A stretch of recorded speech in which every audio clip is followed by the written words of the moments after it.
Сегодня я хочу говорить о второй самой важной личности в духовном мире.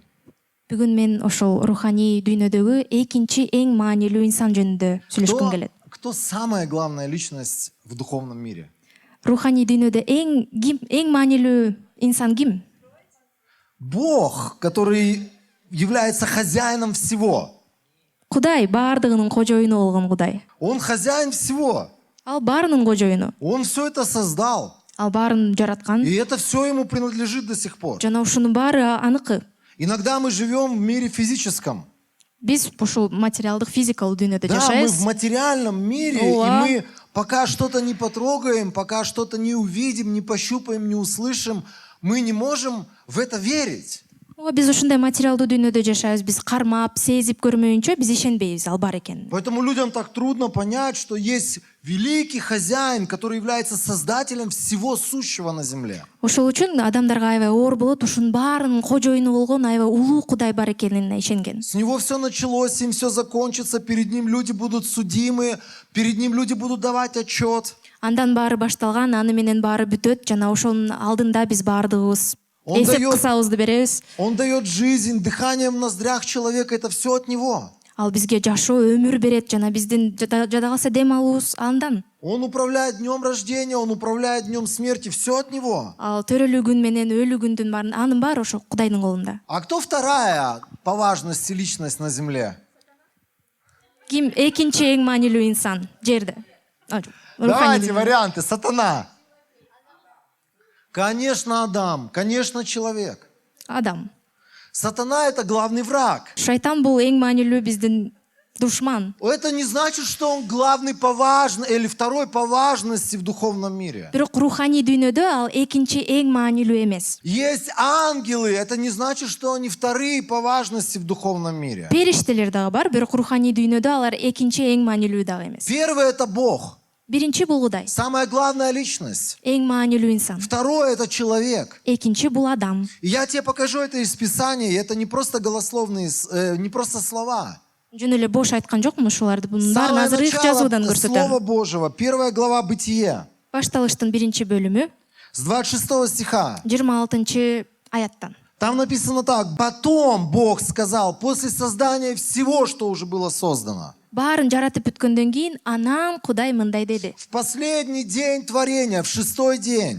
Ошол жаратуунун эң акыркы 6-чы күнүндө Он говорит, создадим человека, наш образ и наше подобие. Пусть он царствует над рыбами морскими, птицами небесными, над скотом, над всей землей и над всеми присмыкающимися. мындай деди: биздин бейнебиз боюнча өзүбүзгө окшоштуруп адам жараталы. Алар деңиздеги балыктарга, асмандагы канаттууларга, жаныбарларга, жерде суда жашоочу жаныбарларга, бүт жер үстүнө бийлик кылышсын. Мало того, что человек — это апогей всего Божьего творения, венец всего Божьего творения. Адам бул ошол Кудайдын жараткан нерсенин эң маанилүү, эң сулуу жаратканы. Это еще и царь над всем. Ал ошол жараткан нерсенин үстүндөгү падышасы. Мы видим, что Бог творил землю, все, что есть на этой земле, для того, чтобы потом поставить человека царствовать над этим, над всем. Ушул жердин үстүндөгү жаныбарларды баарын жаратып туруп, адамды ошонун үстүнө падыша болсун деп койгон, бийлик кылсын деп. Самое-то интересное, когда мы читаем про ангелов, Жана эң кызыктуусу периштелер жөнүндө окуганыбызда в послании евреям написано, что ангелы были созданы для того, чтобы служить Богу и людям. Еврейлерге катта мындай жазылган: ошол периштелер адамдарга жана Кудайга кызмат кылуу үчүн жаралышкан. Поэтому другое их имя — это служебные духи. Жаналардын башкача аты бул руханий кызматчылар. Поэтому, когда мы говорим или сравниваем человека с ангелами, человек стоит выше. Эгер биз ошол периштелер менен адамды салыштырсак, адам бийигирээк турат. Самое-то интересное, что когда Иисус пришел умирать на Голгофский крест, Он не умирал за ангелов. Жана эң кызыктуусу, ошол Голгота айкашчыгачка келгенде Иса периштелер үчүн өлгөн эмес. Хотя часть ангелов тоже в этом нуждалась.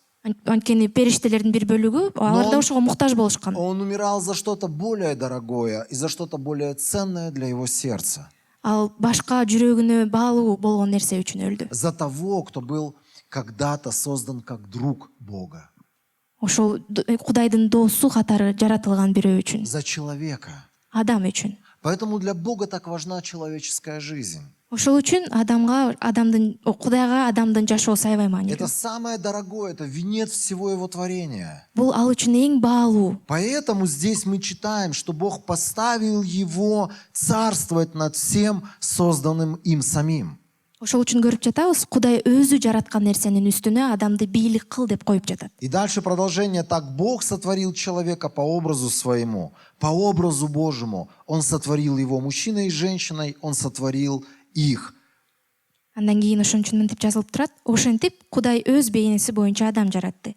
Аны Кудайдын бейнесине окшоштуруп жаратты.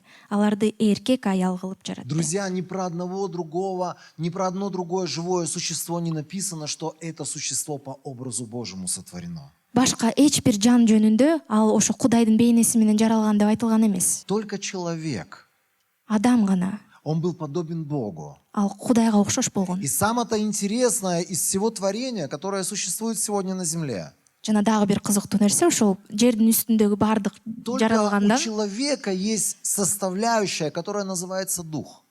адамда гана рух деп айтылган бир бөлүгү бар. Ни одно другое существо, ни одно другое животное не обладает этим составляющим. Эч бир башка жан, эч бир башка жаныбар ушундай бөлүгү жок. Потому что именно дух, он был создан для того, чтобы в этом месте ты и я, мы общались с Богом. Анткени рух аркылуу гана ошол биз Кудай менен мамиле кура алабыз. Чем отличается человек от обычного животного? Адам кантип жөнөкөй жаныбардан айырмаланат? Только человек имеет возможность общаться с Богом.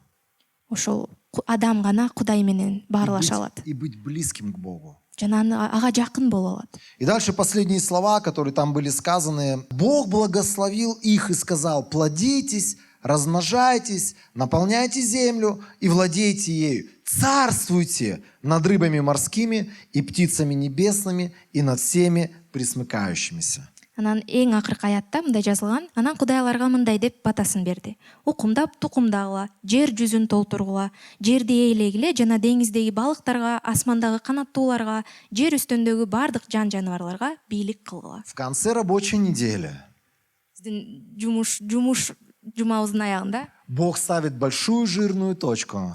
ал чоң чекит коюп жатат. Он создает одно, другое, третье, пятое, десятое. Ал бардык нерсени кезеги менен жаратып И бүттү. потом создает тебя и меня Андан кийин мени жана сени в жаратты. лице Адама и Евы. Адам жана Овонун авода. И он говорит: теперь вот это все вам принадлежит. Жана ал айтты: ушунун баары эми силерге таандык. А вы будете моими. А силер болсо меники болосуңар. Вы будете со мной. Силер мени менен И болосуңар. будете управлять всем, что видят ваши глаза. Көзүңөрдүн көргөндүн баарын үстүндө бийлик кыласыңар. И это самый классный план, который изначально был при сотворении этого мира. Ушул жерди жаратып жатканда эң сонун план болгон. Но все мы знаем, что где-то что-то пошло не так. Бирок баарыбыз билебиз, бир нерсе туура эмес болуп кетти. Подскажите мне, что случилось дальше? Ошо андан кийин эмне болду эле? Сатана. Вот теперь сатана. Эми шайтан. Вот теперь шайтан. Следующее место Писания, которое я хочу, чтобы мы посмотрели. Кийинки аят. Это уже 2 глава, с 5 стиха я буду читать. Ошол 2 бөлүм 5 аяттан баштап. На земле тогда еще не было ни кустарника полевого, ни полевой травы, потому что Господь Бог не посылал на землю дождя, и не было человека, чтобы обрабатывать почву, только поток поднимался из земли и орошал всю ее поверхность. Тогда Господь Бог создал человека из земного праха и вдунул ему в ноздри дыхание жизни, и человек стал живым существом. Опять повторяется история сотворения человека. Жерде эч кандай бадал жок эле, эч кандай чөп өсө элек болчу. Анткени Кудай Теңир жер бетине жамгыр жаадырган эмес. Жерди иштете турган адам да болгон эмес. Бирок жерден буу көтөрүлүп, бүт жер бетин сугарып турган. Анан Кудай Теңир топурактан адам жаратып, анын жүзүнө өмүр демин үйлөдү. Ошондо ал тирүү жан болуп калды. Затем Господь Бог посадил сад на востоке, в Эдеме, и поселил там человека, которого Он создал. Анан Кудай Теңир чыгыштагы Эйденге бак отургузуп, ал жерге өзү жараткан адамды жайгаштырды. Господь Бог вырастил из земли все виды деревьев, приятных на вид и пригодных для пищи. Андан кийин Кудай Теңир топурактан көрүнүшү жакшы, жегенге жарактуу ар кандай мөмөлүү дарактарды өстүрүп чыкты. Посреди же сада росли дерево жизни и дерево познания добра и зла. Господь Бог поселил человека в Эдемском саду, чтобы он возделывал сад и заботился о нем. бактын ортосуна өмүр дарагын жана жакшылык менен жамандыкты таанытып билдире турган дарак өстүрүп чыгарды. Эден багын иштетсин жана сактасын деп Кудай Теңир адамды ошол жакка жайгаштырды. Господь Бог заповедал человеку: можешь есть плоды с любого дерева в саду, но не ешь с дерева познания добра и зла, потому что в день, когда ты съешь плод с него, ты непременно умрешь. Анан Кудай Теңир адамга мындай деп осуят кылды: бактагы ар кандай дарактын жемишинен жесең болот, бирок жакшылык менен жамандыкты таанытып билдире турган дарактын жемишинен жебе. Анткени андан ооз тийген күнү өлүп каласың. Ситуация. Вот у тебя сад. Сенин бакчаң бар дейли. Ты хозяин в этом саду. Сен ошонун кожоюнусуң. Ты этот сад, ты управляешь этим садом. Сен ошол жерде башчысың. Но посреди сада стоят два дерева. Бирок ошол бакчанын ортосунда эки Красивые, бак турат. приятно пахнут. Аябай коос, жыты жакшы. И каждый раз, когда ты ходишь вокруг этих двух деревьев, Жана сен ошол бактардын арасында басып жүргөндө, у тебя вопрос: а как же на вкус этот плод? сен ойлоносуң, ошонун мөмөнүн даамы кандай болду экен? Многим людям, которые воспитаны знаете, вот в такой вот системе постоянного какого-то подвоха. Адамдар бар, алар ушундай бир боштук бар деген бир Ну вот ты нерседе вырос в такой тарбияланган. семье, где, знаете, вот там старшие братья над тобой тебя подкалывали и какие-то подляны тебе устраивали. Балким ушундай үй бүлөдө чоңойгонсуң, сенин байкелериң же бирөө дагы кечкеле. Чаще всего, когда люди приходят к Богу, они к Нему точно так же относятся. Балким Кудайга келгенде кээ бир адамдар алар дагы эле ошондой мамиле И кылышат. они говорят: вот это не подляна ли от Бога, что Он все отдал человеку, а посреди сада поставил два дерева, сказал: не трогай. Ал мени алдагысы келбей элеби? Ал ошол бакчага эки бакты отургузуп, анан аны тийбе деп айтты. Кто когда-нибудь так думал? Ушинтип ойлогондор барбы? Если вы так думали, вам надо духовное исцеление, чтобы пришло в Эгер голову. ушинтип ойлосоңор, анда силерге руханий Это айыгуу из керек. детства идет, поверьте мне. Анткени ал ошол биздин кичинекей бала Когда вы чагыбыздан какой-то келет. подвох ожидаете, это все из детства, оттуда Ошондой где-то. бир подвох издейбиз. Здесь не было подвоха. Эч кандай подвох жок болгон. Эти два дерева говорили только об одном: Ал эки бак бир эле нерсе жөнүндө айтышкан. что я царь, Мен падышамын, но надо мной есть хозяин, бирок менин үстүмдө да бир которому кожоюн бар. я все еще принадлежу. Мен дагы эле ага тандыкмын. Эти два дерева всего лишь свидетельствовали о том, что выше меня есть Бог. Ошол эки бак жөн эле күбөлөндүрүп турушкан. Менин үстүмдө дагы Кудай бар. Его власть выше. Анын бийлиги жогорураак. И есть вещи в его воле находящиеся, Жана бир нерселер бар анын эркинде, Кудайдын над эркинде. которыми я не имею власти. Жана ал нерселердин менин үстүмдө, анын үстүндө менин бийлигим жок. И до тех пор, пока человек это помнит, Жана адам ошолордун баарын эстеп жүргүчө, и пока человек, он уважает эту Божью власть и не прикасается к этим деревьям, жана адам ошол бактарга тийбей ошону Кудайды урматтагыча, над ним работает власть делегированная. Вы сейчас поймете, о чем я говорю. жана ошо адамга бөлүнүп берген бир бийлик То есть иштейт. пока он под Божьей властью находится, Ал Кудайдын бийлигинин алдында болгондо, до этого момента, пока он находится под Божьей властью, он имеет власть от этого Бога. ошол Кудайдын бийлигинин алдында болуп турганда гана анда башка бийлик боло алат. Быть царем на земле и властвовать над всем творением на земле. Жана ошол бардык жаралган нерсенин үстүнө бийлик кылуу. Другими словами, Башкача айтканда, пока, например, вот тебя на улице останавливает гаишник. мисалы сени көчөдө бир гаишник токтотту. Он в форме, Ал формачан, в фуражке, фуражкасы у бар, него удостоверение. анын документи бар. И он имеет власть от вышестоящей власти в стране. Жана анын бийлиги өзүнүн бийлик турган бир бийликтен келген. И когда он Мамлекеттен. взмахнул палочкой, жезлом, Жана ошол таякчасы менен ал мындай колун түшүргөндө, человек, который находится на дороге, ошол жолдо турган адам, он покоряется этому жесту. ал ошол жестке баш ийет.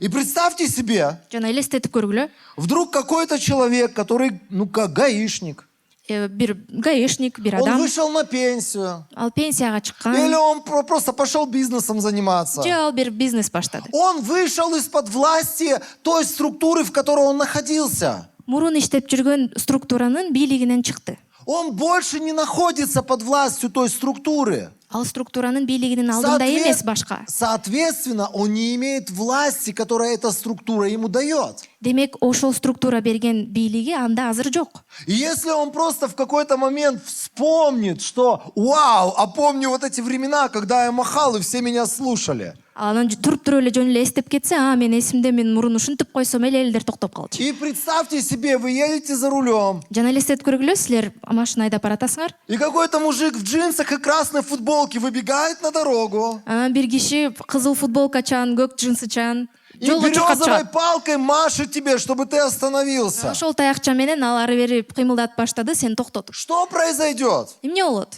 Ты остановишься только для одной цели, чтобы подхватить его и в клинику отвезти. Сен бир эле максат үчүн токтойсуң, аны алып алып, анан клиникага алып Ты барыш үчүн. скажешь, молодой человек, вам лечиться надо, чтобы на дорогу не Силер выбегали лишний раз. айтасыңар, чоң жигит, сен мен менен барып дарыланышың керек. Почему ты не будешь к нему относиться как к власти? Эмнеге сен ал бийликке катары кылгандай мамиле кылбайсың? Потому что он больше не находится под властью. Анткени ал башка бийликтин алдында эмес. И над ним больше не работает делегируемая власть. Ошол бөлүнүп берилген бийлик анын Вы үстүндө сейчас башка одну вещь иштебейт. поймете. Азыр бир нерсе Очень түшүнөсүңөр? важную. Аябай маанилүү. Когда человек властвовал в Эдеме, Адам Эдемде бийлик кылып жатканда, он властвовал только до той поры, ал ошол бийликти бир учурга чейин гана пока кылган. он сам находился под властью Бога. Өзү ошол Кудайдын бийлигинин алдында А болгондо. показателем его послушания пред Богом были вот эти два дерева. Жана анын ошол көрсөткүчү Кудайды укканын ошол эки бак болгон. В его жизни было всего лишь одно ограничение. Не ешь, не трогай, не прикасайся. Ошол анын жашоосунда бир эле чектөө болгон, тийбе, кармаба, И жебе. это ограничение, оно всего лишь показывало, что есть Бог, который выше тебя. Жана ошол чектөө бир эле нерсени көрсөткөн, сенден бийик турган Кудай бар. Знаете, ограничение — это неплохо. Билесиңер, чектөө деген бул жаман эмес. Слава Богу за ограничения. Кудайга рахмат, Кудайга алкыш, ошол чектөөлөр Возвращаясь бар к тем же үчүн. дорогам, если бы не ограничение в 60 километров в час, представьте себе, какой хаос бы у нас на дорогах происходил. Ошол эле жол эрежелерине кайталы, мисалы 60 километрден бийик деген бир Если жок бы не болсо. ограничение, что вот по этой стороне можешь ехать, а по той не можешь ехать, представьте себе, что бы происходило Эгер здесь у нас. бир жолдун четинен айдай аласың, бул жерден айдай албайсың деген чөктө жок болсо эмне болот эле? Что происходит дальше? Андан кийин эмне болуп жатат? Я хочу, чтобы ты подчеркнул два слова. Сен эки сөздү белгиле. Стоять под властью. Же бийликтин алдында туруу И второе, смертью умрешь. жана өлүм менен өлөсүң. Позиция, в которой Адам находился, он стоял под властью Бога. Ошол Адамдын позициясы ал Кудайдын бийлигинин алдында болгон. И слова, которые Бог ему сказал, не делай этого, если это сделаешь, смертью умрешь. Жана Кудайга мындай сөздөрдү айткан: муну кылба, эгер кылсаң өлүм менен өлөсүң. Две эти вещи я хочу, чтобы ты сейчас держал в уме. Жана ушул эки нерсени эстеп тур, акылыңда кармап тур. Следующее место Писания, оно будет тоже из Бытие 3 главы с 1 стиха. Там очень длинный текст. Кийинки аят болсо Башталыштын 3 бөлүмүнөн, бул аябай Но он узун очень текст. интересный при этом. Из всех диких зверей, которых создал Господь Бог, самым хитрым был змей. Бирок ошондой эле аябай кызыктуу. Кудай Теңир жараткан бардык талай хайванаттардын ичинен жылан эң куу болгон. Он спросил женщину, правда ли Бог сказал, не ешьте ни с какого дерева в саду? Ал аялдан Кудай чын эле бейиштеги эч бир дарактын жемишинен жебегиле деп айтты беле. Женщина ответила змею, мы можем есть. Наивная. Аял жыланга мындай деп жооп берди: Она змею рассказывает, как жить надо.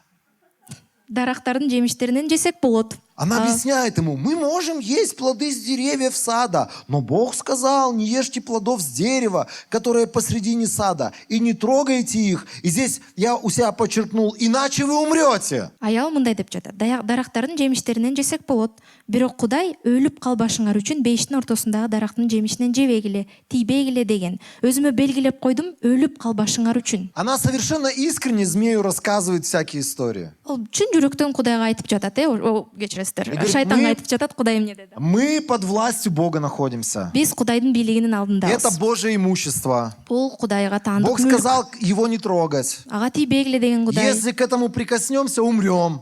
эгер ага тийсек биз өлүп калабыз. Она все знает. Ал баарын билет. И тут, знаете, дьявол такие слова и говорит: нет, вы не умрете, сказал змей женщине. Бирок ага шайтан мындай деп жатат: жок, өлбөйсүңөр. Нет, вы не умрете. Жок, өлбөйсүңөр.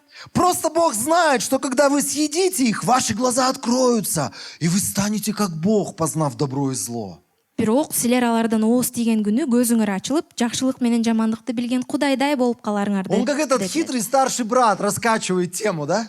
Да мама не узнает об этом. Ушу биздин куу байкелерибиздей болуп бизди Да алдап жатат. бери, Апабыз бери. билбейт аны. Ал Мы об этом никому не эч расскажем. кимге айтпайм ал жөнүндө ал. А потом, как дело коснется, сразу скажут: это он. Бирок билинип калгандан кийин баары айтат: бул ал. Это не я не знаю, Мен это эмесмин он. ал. Тогда женщина увидела, что плод дерева был хорош в пищу и приятен на вид, и что дерево было желанно, как источник мудрости. И она взяла один из плодов и съела. Только тогда она это увидела. Анан аял дарактын жемишин жегенге жакшы экенин, көзгө сүйкүм экенин көрдү. Ал билим бергендиктен аялды өзүнө тартып турду. И тут- Муну шайтан айткандан кийин гана көрдү. И тут внимание для тех, кто ищет себе жену. Жана ушул жерде көңүл бургула, ким аял издеп жатат өзүнө. Как важно Богу послушную жену найти. Кандай маанилүү Кудайды уккан бир аял А не табуу. ту, которая идет на поводу у змея. Шайтанды, бул жылаанды угуп анын аркасынан кете берген эмес. Потому что она сама съела, и дальше написано. Анткени ал өзү жеди, анан дагы жазылган. Что она сделала дальше? Эмне кылды андан кийин? Она дала плод и мужу, который был с ней, и он ел его. Их глаза открылись, и они поняли, что наги. Все, что они поняли. Они не стали как боги. Они поняли, что они голые. Анан күйөөсүнө да берди, ал да жеди. Ошондо экөөнүн тең көздөрү ачылып, өздөрүнүн жылаңач экенин билишти. Алар эчтеке деле билген жок. Кудайдай болуп калган жок. Жөн эле жылаңач экенин түшүндү. Они очень быстро шили себе шорты из листьев Алар бат-баттан жалбырактан өзүнө шортик жазып алышты. и спрятались. Анан жашынып калышты. И там написано так: Господь Бог возвал к Адаму: где ты? Адам ответил: я услышал тебя в саду и испугался, потому что я голый, вот я и спрятался. Анан күн салкын болуп турганда бактын ичинде басып жүргөн Кудай Теңирдин үнү угуп, Адам менен аялы Кудай Теңирдин жүзүнөн качып, бактагы дарактардын арасына жашынып калды. Кто сказал тебе, что ты наг? Ты ел плоды дерева, с которого я запретил тебе есть. Ошондо Кудай Теңир Адамды: сен кайдасың деп чакырды. Адам: бактан сенин үнүңдү угуп, коркуп кеттим. Анткени мен жылаңачмын, ошондуктан жашынып калдым деди. Адам ответил: это женщина, которую ты дал мне, потому что она была со мной. Женщина ответила: это дьявол, потому что он хитрее всех оказался. Ну, вот эта вся схема, помните это. Анан сен жылаңач экениңди ким айтты дегенде, ошондо бул схема эсиңерде, бул аял сен берген аял мага берди, анан жылаан берген мен жедим. Но последствия происходят две вещи. Бирок аркасында эмне болду? Эки нерсе. Одна вещь происходит сразу в видимом мире, в физическом мире. Эң биринчиси биз көрүп турган дүйнөдө болуп жатат, физикал дүйнөдө. Бог сразу же лишает Адама и Еву их позиции царствования. Кудай дароо эле Адам менен Овону экөөнү билип турган бийликтен ажыратып жатат. Помните сразу, что происходит? Бог изгоняет их из сада. Эсиңерде эмне болду эле? Аны бактан коолап жиберди. Они теряют свою позицию. Алар ошол позициясын жоготушту. А вторая вещь происходит в невидимом мире. Экинчиси болсо көрүнбөгөн дүйнөдө болду. Здесь несколько раз, я специально на это делал акцент и говорил вам об этом. Несколько раз сказано: когда ты съешь этот плод, Жана ушул жерде басым кылгым келет, көп жолу жазылган: эгерде ушул мөмөнү жесең, Бог предупреждает человека, что с ним случится. аны эскертип жатат, эмне болот Адам менен? Что там должно было случиться? Эмне болуш керек болчу? Он должен был умереть. Өлүп калышы керек болчу. Но он не умер. Мы же видим, что он не умер. Бирок ал өлгөн жок, биз көрүп турабыз, Он өлгөн жок. продолжает жить уже вне Эдемского сада. Ал ошол Эдем бакчасынан тышкары Они жашоо рожают сыртында детей. балдарды төрөп жатышат. Они еще сотни лет живут после этого. Анан жүздөгөн жылдарды жашашты. Ошондон кийин Бог пошутил? Кудай тамашалап койдубу? Бог забыл свое обещание? Ал өзүнүн убадасын унутуп калдыбы? Что не так, друзья? Эмне окшошпой калды? На самом деле, в тот самый момент, Негизи ошол учурда когда люди согрешили, адамдар күнөөгө батканда произошло две непоправимые вещи. эки бир оңолбос нерсе болуп кетти. Человек отдал свое господство змею. Ал өзүнүн бийлигин, Адам өзүнүн бийлигин ошол жылаңга берип койду. Он отдал свою власть, данную ему, он отдал змею. өзүнө берилген бийликти ал ошол жыланга берди. Поэтому помните, когда змей уже искушал Иисуса в 4 главе Евангелия от Матфея? Ошол эсиңерде Матайда жазылган 4-бөлүмүндө ал Исаны азгырып жатканда. Помните, когда он предлагал ему царство? Эсиңерде ага ошол падышачылыкты И он берген. сказал там такие слова, дьявол: Анан ошол жерде шайтан мындай сөздөрдү айткан. поклонись мне, и я поставлю тебя над царствами, которые переданы мне, над царствами земными. Эгер мага табынсаң, анда ушул жердеги нерсенин үстүн баарына бийлик кылып берем сага. Они были Падышага. Адамом через грехопадение переданы этому искусителю. Ал ошол жердеги нерсенин баары Адам аркылуу ошол жердеги азгыруучуга берилген. А вторая вещь, о которой Бог говорил, что человек смертью умрет, Жана экинчи нерсе ошол өлүм менен өлөсүң деп айткан Кудай. она объясняется в послании Ефесянам 2 главе. Эфестиктерге каттага экинчи бөлүмдө түшүндүрүлгөн. Давайте посмотрим на это место Писания. 2 глава с 1 стиха.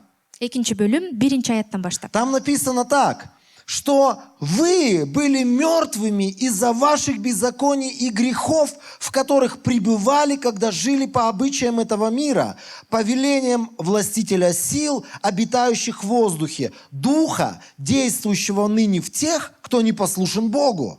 Ал жерде мындай деп жазылган: кылмыштарыңардын жана күнөөлөрүңөрдүн айынан өлгөн силер бир кезде бул дүйнөдүн адаты боюнча жана абада бийлик кылып жаткан төрөнүн жана Кудайга баш ийбеген адамдарда азыркы учурда аракеттенип жаткан рухтардын каалоосу боюнча жашачусуңар. Павел обращается к людям в Эфесе Павел Эфестеги адамдарга кайрылып жатат и говорит: до того, как вы пришли к Богу, жана айтып жатат: Кудайга келгениңерге чейин вы ходили ногами, бутуңар менен басчусуңар, двигали руками, колуңар менен кыймылдатчусуңар, кушали зубами, тишиңер менен жечүсүңөр, смотрели глазами, көзүңөр менен даже карачусуңар, детей рожали, жада алса балдарды да дома төрөчүсүңөр, строили. үйлөрдү курчусуңар. Но он говорит: вы все это время были мертвые. Бирок ал айтып жатат, бирок ошонун баардыгында силер өлүк болчусуңар. Почему? Неге? Потому что человек, Анткени адам, он создан по образу Божьему, триединым. анткени ал үч бирдиктүү Кудайдын бейнеси боюнча жаралган. И когда Бог вдохнул жизнь в человека, Он вдохнул духа в этого человека при сотворении мира. Ошол өмүр демин адамга бергенде, ал Когда Он сотворил человека, Библия говорит, Он его из грязи сотворил, из праха земного сотворил. ошо адамды жаратканда Библияда жазылган, топурактан жасаткан адам. Была создана таким образом оболочка. Анда адамдын сырты жаралган ошондой. Был создан мозг, была создана душа, но потом Бог вдохнул в него дух. Мээ жаралган, жан жаралган, бирок Кудай ошол өмүрдү берген. И человек стал духовным существом. Рухту берген. Ошондо адам руханий И жаралуу болуп калган. именно этот дух умер там, в Эдемском саду. Дал ошол рух Эдем бакчасында өлүп калган. В тот самый момент, когда согрешил Адам и Ева, Ошол адам менен Ова күнөө кылганда, из трехмерного человек превратился в двухмерного. ушу үч бирдиктүүдөн эки бирдиктүүгө айланган Одна адам. составляющая, она умерла. Ошонун бир бөлүгү өлүп калган. Еще одно место Писания прочитаю. К этому, к триединству человека. 1 Фессалоникийцам 5:23. Ошо адамдын үч бирдиктүүлүгү жөнүндө дагы бир аят окуйлу. 1 Тессалониктарга 5:23. Смотрите, здесь автор говорит о трех составляющих человека. Ушул жерде автор адамдын үч бөлүгү жөнүндө айтып жатат. Он говорит: пусть ваши дух, душа и тело. Ал айтып жатат, силердин рухуңар, жаныңар жана денеңер. Дух, душа и тело сохранятся непорочными до тех пор, пока не придет Иисус. Рухуңар, жаныңар жана денеңер Теңирибиз Иса Машаяк келгенге чейин толук сакталсын. Из Эдемского сада был изгнан двухмерный человек с телом и с душой. Эдем бакчасынан эки бирдиктүү гана бир адам колонуп чыккан, ошонун жаны менен жана денеси менен. Тело — это то, что мы видим, это то, что шевелится у нас. Биз ошо кыймылдап турган жана көрүп турган бул дене. Душа — это наша внутренняя жизнь, то, что есть у любого животного, у них душа тоже есть. А жан болсо бир ичибизде турган нерсе, жаныбарлардын дагы жаны бар. Это наше мышление, Бул биздин ой жүгүртүүбүз, это наши эмоции, которые мы биздин переживаем. эмоцияларыбыз, сезимдерибиз. Что там у нас еще третья составляющая? Чувство, воля еще есть, спасибо большое. жана үчүнчүсү бул биздин эркибиз. Это вот составляющие нашей души. Это есть у любого животного. Бул биздин жаныбыздын бөлүктөрү, бул жаныбарларда дагы бар. Но дух — это способность общаться с Богом. Рух болсо бул Кудай менен мамиле куруу мүмкүнчүлүгү. Это способность соединяться с Богом, слышать Бога и переживать Бога. Ошол Кудайды кезиктирип, угуп, ошол мүмкүнчүлүк. Эта способность была убита в Эдемском саду Адамом и Евой. В Ушундай каждом из мүмкүнчүлүгүбүз нас. болсо, Адам жана Ова аркылуу ар бирибизде өлгөн. Когда человек был создан, он был создан царем. Адам жаралганда ал падышанын тарабынан Это жаралган. близкий друг Бога. Падыша болуп жаралган. Ал Кудайдын жакын досу. Мало того, что это царь, это близкий друг Бога, который знает лично Бога, общается с Ним, слышит Его и проводит с Ним время. Ал жөн эле падыша болбостон, ал Кудайды жакын билген, аны менен убакыт өткөргөн, досу болгон. И через грехопадение именно эти две вещи были утеряны человеком. Жана ошол күнөөгө батуу аркылуу Адам тарабынан ошол эки нерсени жоготуп алганбыз. И человек это осознавал. Жана Адам муну түшүнгөн, И Бог это осознавал. Кудай деле түшүнгөн. Люди до сих пор делают тщетные попытки своими силами восстановить свой дух или общение с Богом. Кээ бир адамдар дагы эле ошол бош аракеттерди кылышат, кайра ошол Кудай менен бир мамилени табууну. Они пытаются обращаться к Богу. Алар кайра Кудайга кайрылганга аракет кылышат. Люди пытаются приносить Богу какие-то жертвы. Кудайга бир курмандыктарды аракет кылышат берип. Люди пытаются как-то правильно жить. Они пытаются как-то вот напрячься и сделать что-то такое, что Богу прям нравится. Жана алар жакшы нерселерди кылып, анан аябай аракет кылышып, жакшы бир нерсе кылганга. Друзья, но все это тщетно. Бирок анын баары бош. Потому что Бог говорит, что между им и нами стена, которая называется человеческий грех. Анткени Кудай айтат, Кудайдын жана Адамдын ортосунда бир барьер бар. Ал Поэтому сегодня огромное количество религий существует, ошол үчүн биздин дүйнөдө аябай көп диндер бар. которые ищут смысл жизни и пытаются людям объяснить, как этот огромный барьер или огромную стену перешагнуть, чтобы к Богу прийти. Жана алардын баары аракет кылат түшүнгөнгө, кантип ошол дубалды биз аттап, кантип кайра Кудай менен мамиле табабыз. Кто-то делает какие-то добрые дела, Кээ бирөө жакшы иштерди кылышат. кто-то убивает каких-то животных, Кээ бирөөлөр жаныбарларды өлтүрүшөт. кто-то совершает паломничество, Кээ бирөө ажылык кылышат. кто-то пытается больше молиться, чем проводить время с другими людьми.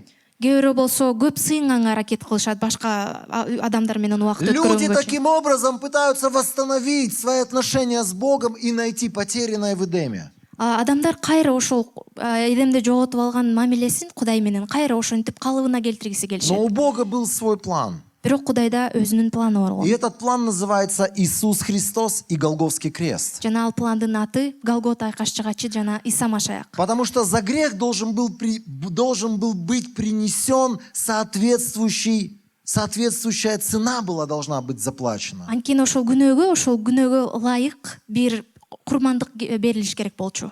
Так как грех, он имеет свою цену.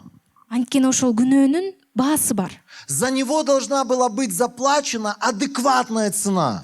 Жана ошол күнөө үчүн бир ошого дал келген бир баа төлөнүш керек болчу. Согласитесь, когда вот вы сейчас придете покупать iPhone 16 Эгер 16-чы iPhone сатып алганы келсеңер, и спросите, канчадан? канчадан деп сурасаңар, 120 миң. 120 миң. И ты скажешь, ой, братан, что так дорого? Ой, бул эмне мынчалык кымбат Я тебе дейсиң. 2 дам. Мен сага 2 миң берем. 2 миң нормально будет. 2 миң баары жакшы. 2 миң сом. Это для тебя нормально, но это неадекватная цена за вещь, которая не стоит столько. Бирок бул сен үчүн болот. Бирок негизи бул туура дал келген баа эмес. Сколько баранов стоит твоя душа? Сенин жаның канча банан турат? Баранов, да, не бананов, баранов. Баран. Сколько коров стоит твоя душа? Канча уй турат сенин жаның? Я знаю, в Африке за 10 коров дочерей своих выдают замуж. Мен билем, Африкада бир нече уйга кызын Даже сатышат за одну күйөөгө. корову, да? Меняю дочь на корову. жада алса бир эле уйга кызын алмаштырып ишет. Но мы не в Африке, мы понимаем, что человеческая жизнь не стоит всего табуна, которую можно собрать в нашей стране. Ооба, биз Всего жана стада. Африкада эмес, биз ошол үчүн билебиз, бир үйүрдүн даже басы эмес. Вот у тебя биздин ребенок жашообуз. есть, к тебе придет человек, скажет: эй, братан, сколько коров дать тебе, чтобы ты отдал мне ребенка? О сен балаң бар дейли, анан бир адам келип анан 10 коров дам, уй нормально турат будет? сенин балаң. Он уйун жакшы элеби? Болобу? 20. 20 Все стадо отдам. үйүрдүн баарын Ты берем. скажешь: вали отсюда лесом со своим Сен стадом. ушул жерден жоголуп кет деп айтат. Это моя дочь, она не продается. Ал менин кызым ал сатылбайт деп айтасың. Согласитесь, друзья, Макулсуңарбы достор? что плата за тебя и за меня, она неадекватна, если мы баранами исчисляем. Сен үчүн жана мен үчүн эгер кой менен санасак, бул туура эмес баа. За тебя может заплатить только такой же, как и ты, или тот, который лучше тебя. Сен үчүн сендей эле болгон же сенден жакшыраак бирөө гана төлөй алат. Поэтому первый в мире Ошол үчүн отдает себя самого за второго в мире. дүйнөдөгү эң биринчи, экинчи, үчүн жашоосун берип жатат. Мы никогда не могли бы сравниться по уровню ценности с самим Богом. Биз эч качан Кудайдын баалуулугу менен биздин баалуулугубуз эч качан бир деңгээлде болбойт. Но Бог нас так дорого оценил, что отдал себя самого ради каждого из нас. Бирок Кудай бизди ушунчалык жогору баалаган, өзүн ар бирибиз үчүн берген. Поэтому была Голгофа. Ошол үчүн Голгота болгон. На Голгофе умирал Сын Человеческий. Ошол жерде адам баласы каза болгон. И на нем было написано. Жана анын үстүндө мындай жазылган. Я это от себя говорю. Бул өзүмдөн айтып жатам Плата азыр. за Дениса Швидко. Денис Швидко Айзада үчүн төлөө. Обмен за Айзаду. Айзада үчүн алмашуу. Обмен за Сабиру. Сабира үчүн алмашуу. Обмен за Ибраима. Ибраим үчүн алмашуу. Плата за Стаса. Стас үчүн төлөө. Плата за Ахмета. Ахмет үчүн төлөө. Это то, что было написано на Иисусе Христе. Ошол Иса Машаякта жазылып турган. Это то, для чего была эта Голгофа. Жана ошол Голгота айкашчыгачы ошол Чтобы үчүн болгон. восстановились две вещи в твоей жизни. Сенин жана менин жашоомдо эки нерсе калыбына Чтобы келиш үчүн. воскрес твой дух для общения с Богом. Кудай үчүн мамиле куруш үчүн сенин рухуң кайра жаралсын, И тирилсин. чтобы Бог вернул твою позицию царя в духовном мире. Жана руханий дүйнөдө сенин бийлигиңди калыбына келтирүү. И это действие называется рождение свыше. Жана ушул кыймыл аракет бул жогорудан төрөлүү деп айтылат. Можно слышать об Иисусе.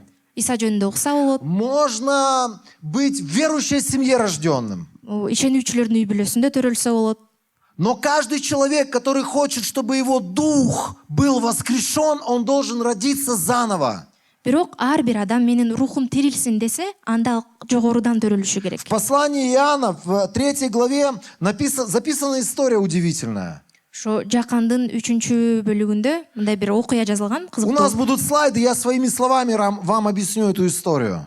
Мен өзүмдүн сөзүм менен эле түшүндүрөм, бул жерде болсо К слайдтарда Иисусу көрсөтүлөт. пришел очень влиятельный религиозный человек. Аябай таасирлүү бир динчил адам келген Исага. И он спрашивает его, что нужно сделать, чтобы попасть на небо.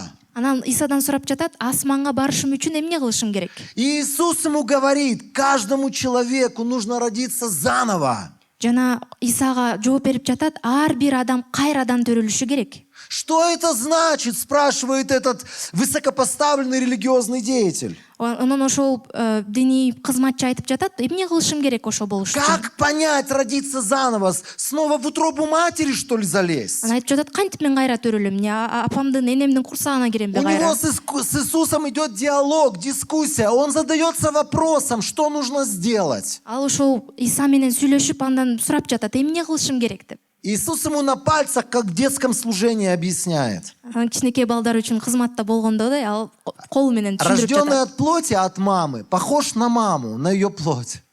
Апасынан төрөлгөндөй, денеден төрөлгөн. А Апасына окшош рожденный болот. от духа похож на того, от кого он родился. Эгер рухтан төрөлсө, анда ошол кимден төрөлсө, ошого окшош болот деп түшүндүрүп жатат. Поэтому тебе нужно родиться теперь от духа. Ошол үчүн сен кайра рухтан төрөлүшүң керек. Что это значит? Бул мааниси эмне? Это значит понять, что дух человека мертв после грехопадения в Эдемском саду. Анын мааниси ошол Эдем бакчасында күнөөгө батканда анын руху өлүп калган. Смерть и воскресение Иисуса на Голгофском кресте – это единственная адекватная цена за человеческую жизнь, проданную дьяволу. Ошол шайтанга сатылган адамдын жашоосу үчүн бир эле дал келген баа, бул Исанын Голгота айкаш жагачында өлүүсү. И когда ты это понимаешь Жана сен ушуну түшүнгөндө, и признаешь это в своем сердце, жана ошону өзүңдүн жүрөгүңдө ошону кабыл алганда, и просишь, чтобы теперь Иисус снова стал Господом над твоей жизнью, анан кайра ошол Иса сенин жашооңдун үстүндө падышачылык кылсын дегенде, тот, который выкупил тебя у старого твоего рабовладельца на Сене- Голгофе, заплатил цену. сен мурун кулчулук кылып жүргөн, сен үчүн кун төлөп сени сатып алган, Только это открывает возможность человеку заново родиться или родиться духовно. ушул нерсе гана адамга кайрадан төрөлүүгө же руханий төрөлүүгө мүмкүнчүлүк берет. В послании римлянам записаны удивительные слова. Римдиктерге жазылган катта сонун сөздөр жазылган. Там сказано так, в 10 главе с 9 стиха я читаю. 10 бөлүм 9 аяттан баштап. Если ты исповедуешь своим языком, что Иисус Господь, и если ты веришь сердцем, что Бог воскресил его из мертвых, то будешь спасен. Эгерде сен оозуң менен Иса Теңирим деп ачык таанысаң, Кудайдын аны өлгөндөрдүн арасынан тирилткенине чын жүрөктөн ишенсең, анда куткарыласың. Вот слово «спасен» несет здесь такой смысл. Ушу куткарыласың деген сөздүн мааниси мындай. Это значит спасен от вечного осуждения, от вечного ада и посажен вместе с Богом. Анын мааниси демек сен түбөлүктүү айыптоодон, түбөлүктүү тозоктон сени куткарылып, кайра сен Кудайдын жанына Знаете, что отургузуласың. такое спасен? Я вам объясню на пальцах. Ушу куткарылган деген эмне билесиңерби? Представьте себе человека, который сидит в одиночной камере. Элестетип көргүлө, жалгыз бир камерада отурат И бир только киши. что прозвучал молоток судьи, который сказал «виновен». Жана жаңы эле сот айтты, бул күнөөлүү. Ал күнөөлүү. Приговаривается к казни. Ал өлүм жаза берилиши керек И ага. вдруг в этот самый вечер, после этого суда, Ошол соттон кийин ошол эле в кечинде его камеру заходит человек анын камерасына бир киши кирди. с его документами, Документтери менен совершенно похожий на него. ал ошол адамга аябай окшош. Из другого кармана достает новые совершенно документы. Башка чөнтөгүнөн жапжаңы документтерди алып чыгып, Надевает новые отпечатки пальцев. Отпечатки пальцев, пусть будет жаңы тоже. отпечатки. Да. Дает ему новое лицо, более красивое. Ага жаңы сулуураак бет И берет. говорит, теперь ты Христов. Анан айтып жатат, эми сен Машаяксың. Ты выходишь отсюда. Сен ушул жерден чыкканда И ты спасен от своего приговора. жана сага кылынган жазадан сен бошсуң. Теперь тебя не убьют. Сени өлтүрүшпөйт. И ты не будешь казнен. Эми сен ошол өлүм жазасын Но албайсың. завтра Денис Швидко, который здесь сидел, в моем обличии будет убит. А ты будешь жить. Вы понимаете, о чем я говорю? Бирок ошол сенин денеңдеги Денис Швидко өлтүрүлөт. А сен болсо бошсуң. Я сидел в камере, Мен камерада отургам. пришел Христос, Иса келди, дал мне новую жизнь, мага жаңы жашоо новые берди. документы, Жаңы документ, даже новые отпечатки, жада калса жаңы духовные, отпечатка, новую духовную руханий, жизнь. жаңы руханий жашоо берди. И он говорит, ты свободен. Жана сен бошсуң Ты не деп будешь айтты. платить Сен төлөбөйсүң. за то, что ты сделал, Кылгандарың үчүн. потому что я заплачу за это. Анткени мен ошолор үчүн төлөйм. Аллилуйя! Аллилуйя! Странно было бы, если бы я был такой балбес. Уходи отсюда, мужик. Аябай кызык болмок эгер мен Уходи отсюда. У меня вот тут бычок остался, я докурю. И у меня здесь кусочек сухарика есть, я доем, а завтра я сдохну. аябай кызык болмок эгер кетчи мен бул жерде мен тамеким калган, биякта кичине мен наным калган, эртең өлөм. Слава Богу, я не дурак. Кудайга алкыш, мен жинди эмесмин. Я сказал, мне больше не надо ни бычок, ни сухарик. Я хочу жить заново для твоей воли. Мен айттым, мен тамеким дагы, наным дагы кереги жок, мен эртең сенин эркиң үчүн жашагым келет. Все, что он просит от меня теперь. Ал жана менден сурагандын баары, Он говорит, когда ты выйдешь из тюремных ворот, ушул түрмөнүн сыртынан чыккандан кийин, дарбазасынан чыккандан кийин, просто делай мое дело вместо меня здесь на земле. ушул жерде менин ордума менин иштеримди кыл. Я умру вместо тебя, а ты будешь жить вместо меня. Мен сенин ордуңа өлөм, сен болсо менин ордума жашайсың. Это называется обмен на кресте. Бул ошол айкаш жагачта алмашуу деп айтылат. Это называется родиться заново. Кайрадан төрөлүү деп айтылат. Старая жизнь кончилась на кресте. Эски жашоо айкаш жагачта бүттү. Новая жизнь началась со Христом. Жаңы жашоо Машаяк менен башталды. или для Христа. же Иса үчүн, Машак Понимаете, үчүн. друзья, что такое рождение свыше? Ошол жогорудан төрөлүү дегенди түшүнүп Это жатасыңарбы? когда твой дух воскресает после признания его своим господином. Бул демек, ал сен кабыл алгандан кийин туура падышаны, ты сенин рухуң начинаешь- кайра калыбына келет. Ты начинаешь жить, руководствуясь этим духом. Жана сен ошол рухтун бийлигинин алдында жашап баштайсың. Ставя ценности духа на первое место. Ошол рухтун баалуулуктарын биринчи орунга коюп баштайсың. Это и есть рождение свыше. Ушул жогорудан төрөлүү. Когда ты уже больше не предпринимаешь никаких действий, чтобы спастись. Сен куткарылуу үчүн эч кандай аракеттерди кылбайсың. Потому что ты уже спасен. Анткени сен куткарылгансың. Твой дух воскрес. Сенин рухуң И он теперь тирилген. будет жить вечно с Богом. Жана ал түбөлүктө Кудай менен жашайт. Поэтому апостол Павел говорит, прекрасное время, Ошол үчүн Павел айтып жатат, сонун убакыт когда я умру. мен өлгөндө. Прикиньте, у человека откровение, он говорит, прекрасное время, когда я избавлюсь от этой хижины. Помните, в послании к Коринфянам так написано? Элестетип көргүлө кандай айтып жатат, Павел мен Он говорит, өлгөндө. засыпаю, жду, когда от хижины избавлюсь. Ал айтып жатат, мен уктап жатып эле анан ошол үйдөн качан арылам деп ойлойм.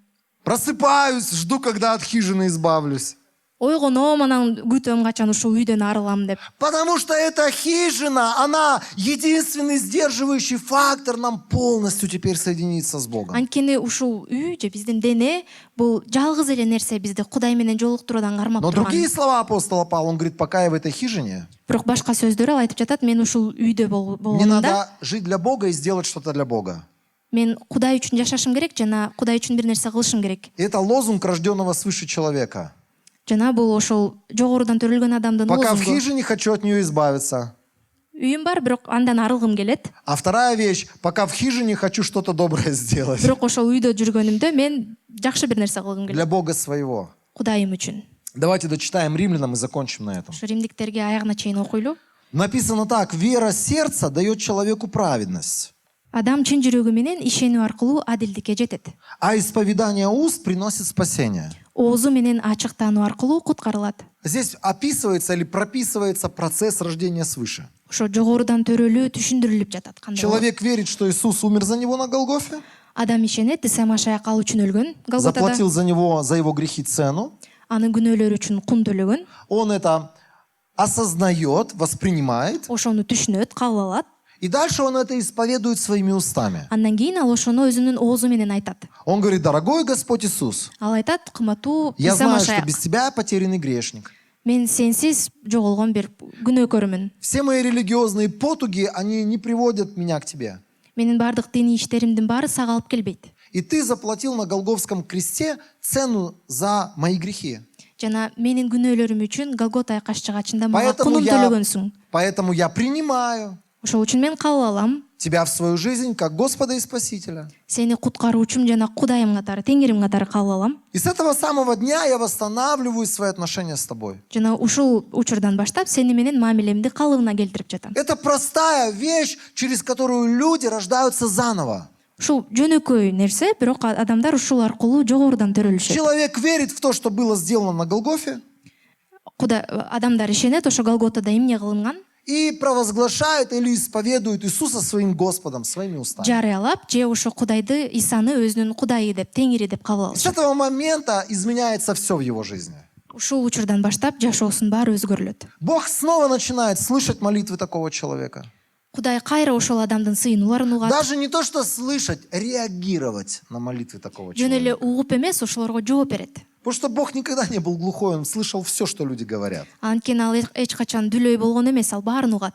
Но Он начинает отвечать на молитвы этих людей. Бирок ошол сыйынуларга жооп берип Он баштайт. начинает руководить жизнями этих людей. Ошол адамдардын жашоосун жетектеп баштайт.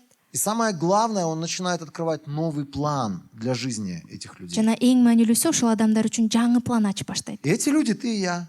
Ошол адамдар сен жана мен. Сегодня ты можешь его слышать. Бүгүн сен аны уга аласың. Он слышит тебя 100%.